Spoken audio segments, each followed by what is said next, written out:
बिस्मिल्लाहिर्रहमानिर्रहीम। अस्सलाम वालेकुम। क्या इजराइल ने कोई एटमी हमला किया है या बंकर बस्टर बम से हमला किया है? ये जो मनाजर आपकी स्क्रीन पर चल रहे हैं, इस वक्त पूरी दुनिया में डिबेट शुरू हो गई है और हैरान कुन तौर पर कि जब से जुलानी इक़्तिदार में आया तब से लेकर अब तक इजराइल पर इल्ज़ाम लग रहा है और ये गज़ा के सहाफ़ी कह रहे हैं, शाम के अंदर, और सबसे बढ़कर स्विट्ज़रलैंड के फिजिसिस्ट हैंस बेंजामिन ब्राउन, इन्होंने जो पूरी दुनिया में तहलका मचाया है, क्योंकि ये ख़ास तौर पर न्यूक्लियर के मामलात को स्टडी करते हैं और ये बड़े ज़बरदस्त काम करने वाले रिसर्चर भी हैं। इन्होंने कहा है कि शाम की सिटी टाटस में इजराइल की जानिब से जो हमला हुआ है वो एटमी हमला था, लेकिन था छोटे लेवल का, जिससे साइप्रस के अंदर जल्जला आया है, जिससे शाम में जल्जला आया और जिससे तुर्की में भी जल्जला आया है। इसने कहा है कि रेडियो एक्टिव फिंगरप्रिंट्स जो एटमी हमले के होते हैं वो मैयर किए गए हैं साइप्रस के अंदर। उसने कहा जब ये हमला हुआ तो उसके हमले के 16 घंटे के बाद मैयर किए गए हैं। और इस शख्स ने कहा है कि यूरोपीय यूनियन की जो रेडियो एक्टिव एनवायरमेंटल मॉनिटरिंग है उसके मुताबिक रेडिएशन बहुत ही ज़्यादा इंक्रीज हुई है तुर्की के अंदर, साइप्रस के अंदर, और इस ब्लास्ट के बाद मुकम्मल तौर पर यह बात सामने आ रही है कि ये छोटे लेवल का महदूद पैमाने का टेस्ट करने के लिए एक एटमी हमला था।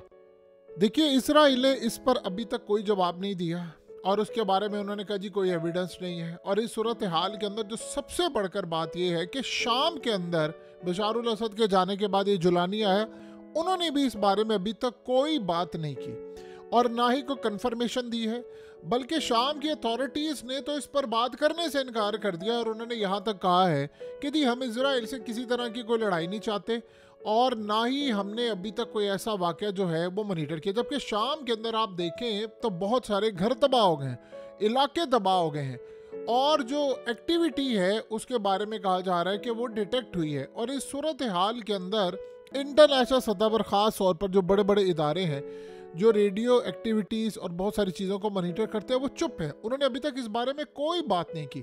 ये असल में जो शख्स है जो न्यूक्लियर रिसर्चर है उसने कहा है कि इसराइल ने महदूद पैमाने का शाम के अंदर जो सिटी है उस पर असल में काम किया। फिर सैटेलाइट इमेजेस उसने बताई हैं कि किस तरह तबाही मची है, किस तरह जो दरख्त हैं वो कई किलोमीटर तक यानी ख़त्म हो गए हैं, और फिर उसने बताया है कि गड़े पड़ गए हैं, कैसी तबाही हुई है। और इस सारी सूरत हाल के अंदर वो फिर बताता है कि कैसे रेडिएशन लेवल बढ़ा है, क्या सूरत हाल हुई है, क्या लेवल है।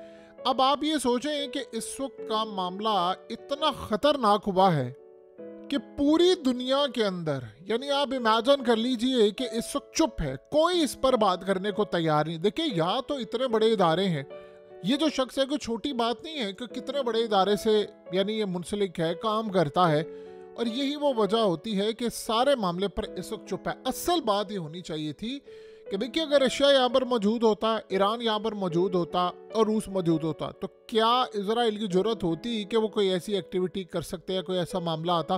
वो नहीं कर सकते थे। उसकी सबसे बड़ी वजह ये होती है कि इस सारे मामले पर अभी तक उनको ये लग रहा है कि हमारा रास्ता बड़ा क्लियर है, और रास्ता क्लियर हो चुका है। देखिए, सबसे बड़ी बात यह है कि शाम के अंदर अब जो इजराइल की एक्टिविटीज़ होने वाली है वो आप ज़हन में रखिएगा। अब हो क्या रहा है, आप मिसाल के तौर पर ऐसी 4, 5, 6 एक्टिविटीज़ करते हैं और उस पर आपने जिन लोगों को वहाँ से निकालना होता है तो क्या होता है, उनके घर गिरना शुरू हो जाते हैं। उनको फिर ये होगा कि ठीक है जी हम यहाँ से निकले, जैसे ही वो निकलेंगे इजराइल की फौजें शाम में उन इलाकों में दाखिल हो जाएंगी। आप इतना बता दें कि शाम के अंदर जुलानी और ये वो इक़्तिदार में इनको कितना टाइम हो गया, किसी एक बंदे ने कहा हो हम इजराइल के खिलाफ लड़ने के लिए जा रहे। 4 बयानात आ चुके हैं इन लोगों के कि हमारी इजराइल से कोई लड़ाई नहीं है, हमसे इजराइल को कोई ख़तरा नहीं होगा। असल में हो क्या रहा है, इसराइल ये कह रहा है सारी दुनिया को कि शाम के अंदर ये जो अलकायदा और दाइश के लोग आए हैं कहीं ये ना हो ये मुझ पर चढ़ दौड़ें, क्योंकि इन पर प्रेशर इंटरनेशनल है, उनके लोगों का है। इवन कि अवाम वहाँ पर सड़कों पर निकली हुई है इजराइल के खिलाफ कि भाई तुम लोग इनसे लड़ो ना, इनसे इलाके वापस लो। कम अज़ कम ये जो बशार के जाने के बाद इन्होंने इलाके फतह किए हैं, गोलान हाइट समेत ये जब से रूस गया है, ये इलाके तो इनसे वापस लो। वो लड़ने को तैयार ही नहीं है। यानी आप ये सोचें इन्होंने क्या खा गजा में लड़ने जाना है, वो अपने इलाके नहीं लेने को तैयार। अब ये अगर इस सारी सूरत हाल में ये सारे चुप करके बैठे हैं तो फिर अगला मरहला क्या होगा? अगला मरहला सिर्फ ये हो सकता है कि इस सारे मामले पर एक चीज़ आपको होती हुई नजर आए कि इसराइल अब अगले लेवल पर जाकर पूरी तरह शाम में करेगा बमबारी। देखिए, यमन ने इस वक्त इन पर ताबड़तोड़ हमले शुरू कर दिए हैं। उन्होंने अमेरिका के ख़ास तौर पर ड्रोन्स भी गिराने शुरू कर दिए हैं, जहाज़ भी वो गिरा रहे हैं। और आप ये देखिए, अब तो उन्होंने निवातम एयरबेस को भी टारगेट करना शुरू कर दिया है। तो सवाल यहाँ पर सिर्फ ये पैदा होता है कि क्या हम कोई ऐसा हमला देखेंगे जो ये जाकर यमन के अंदर इस तरह कर दे, वहाँ कोई ज़लज़ला बर्पा कर दे, या वहाँ पर कोई टेक्नोलॉजी या कोई चीज़ का इस्तेमाल करके ऐसी एक्टिविटी हो। अगर ये सूरत हाल होती है तो ये आप समझ लें बड़ी तबाहकुन सूरत हाल होगी जो हमने आज से पहले कभी भी नहीं देखी होगी। अब सिर्फ और सिर्फ अगला मरहला जो आ रहा है वो यमन को दबाने का। इनके हाथ से गेम निकल चुकी है। वो कह रहे हैं कि हमें ख़तरा ये है कि हमारे, देखिए, अब तक इजराइल से सारे डरते क्यों हैं, ये बात आप समझ लें। क्योंकि वो एक एटमी ताकत है, इसलिए पूरी दुनिया उसे डरती है। आप अंदाज़ा करें कोई और मुल्क एटमी ताकत बने, उन पर पाबंदियाँ, ये लोग हों तो इनको कोई कुछ नहीं कहने वाला। सबको पता है एटमी ताकत है। अब अगर इजराइल की एटमी ताकत पर यमन की जानिब से मिसाइल दागे जाएं तो आप बताएं कि सबका खौफ ख़त्म हो जाएगा कि नहीं हो जाएगा? बिल्कुल ख़त्म हो जाएगा। और यही एक्टिविटीज़ इस वक्त होने के लिए जा रही है। देखिए, आप इजराइल को लाइट ना लें। इजराइल के पास इस वक्त जो ताकत है वो दुनिया में किसी पर भी किसी भी तरह का हमला कर सकता है। और एक बात आप ज़हन में रखिएगा, उसके न्यूक्लियर वॉरहेड्स किसी को भी हिट कर सकते हैं। ये आप किसी गलत फहमी में ना रहिएगा कि वो ये सोच रहे हैं। देखिए, उन्होंने 2000 साल, एक छोटा अरसा नहीं होता, वो 2000 साल से कोशिश लगातार करते आ रहे हैं, हमने इस लेवल पर पहुंच रहे हैं। अब अगर उनको दुनिया के अंदर एटमी जंग भी छेड़नी पड़ी, वो अपने इलाके लेकर रहेंगे। ये जो आपको सारा कुछ नज़र आ रहा है ना कि शाम के अंदर फलाना हो रहा है, ये हो रहा है, देखिए, बशारुल असद जैसे बंदे को हटाकर आप किसी सही बंदे को लेकर आते तो चले समझ भी आती है कि यार कोई अच्छा बंदा आ गया है। यानी एक बुरे को आपने हटाया और उससे घटिया और वो बंदा, यानी कमाल की बात। आप ये देखिए कि पहले होता था चुप चुप कर, खुलकर ये कहा जा रहा है भाई हमने तो इसराइल से लड़ना ही नहीं है। और हालत ये थी कि जब ये टेक ओवर कर रहे थे तो उस वक्त लोग कह रहे थे वो देखिएगा बस अब गजा अगला, गजा अगला और गजा अगला, और तुम अपने दो इलाके पहले उनसे वापस ले लो। अगर ये शाम अपने वो इलाके जो रिसेंटली इन्होंने लिए हैं या जो 1967 में लिए थे वही वापस ले लेना तो ये समझ रहे हैं कि बहुत बड़ी बात होगी। यही तो वापस लेने के लिए वो तैयार नहीं है और ये दुनिया को बातें बता रहे थे कि ये फलाना करेगा। देखिए, शाम इस वक्त डिफेंसलेस हो गया है। तुर्की की इतनी औकात नहीं है कि उसने इसराइल के खिलाफ लड़ना है या मदद करनी है। अंदरूनी खाना जंगी, आपको ये जो थोड़े टाइम इस वक्त मामला चुप करके बैठे हैं सारे, ये एक बड़ी जंग होने वाली है। ये सारे इंतज़ार कर रहे हैं कि ट्रम्प की पॉलिसी का, ट्रम्प के आने का वेट कर रहे हैं। उधर लड़ाइयाँ जारी हैं, यमन की एक नई लड़ाई है। असल में इसराइल इस वक्त तक बहुत कुछ कर चुका होता अगर ये यमन उस पर हमले ना कर रहा होता। ये जो यमन ने हमले शुरू किए हैं इस वक्त, वो जो शाम का सारा जॉय था, वो खुशी थी कि हमने शाम को ये कर लिया। आपको पता है कि जब नेतन्याहू गया गोलान की पहाड़ियों पर और दीगर जगहों पर, इन्होंने सेलिब्रेशन की है कि हम दोबारा 2000 साल बाद उन इलाकों में गए हैं जहां से हमें निकाला गया था। तो आप इमेजिन कर सकते हैं कि किस बड़े पैमाने पर जाकर उन्होंने खुशी मनाई। लेकिन उनकी खुशियां इस वक्त अधूरी हो रही हैं क्योंकि यमन ने हमले शुरू किए हुए हैं और यमन असल में आउट ऑफ सिलेबस आया हुआ है।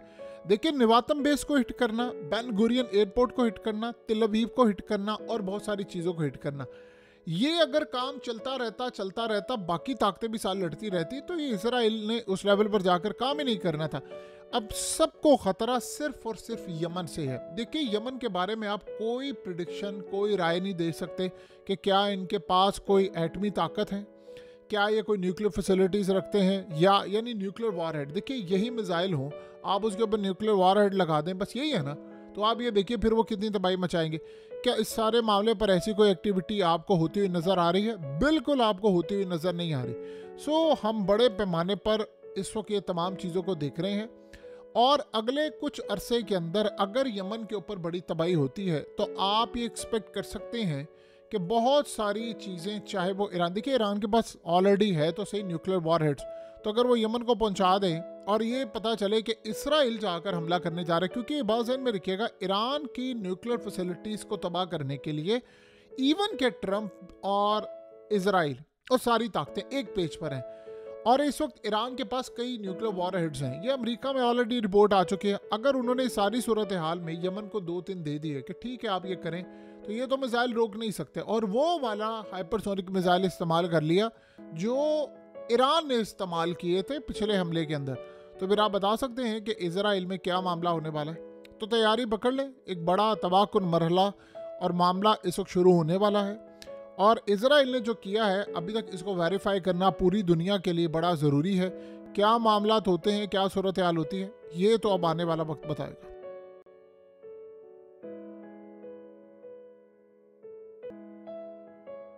हकीकत टीवी को सब्सक्राइब करना मत भूलें, वीडियो को लाइक करें, शेयर करें और कमेंट सेक्शन में अपनी राय का इजहार ज़रूर करें।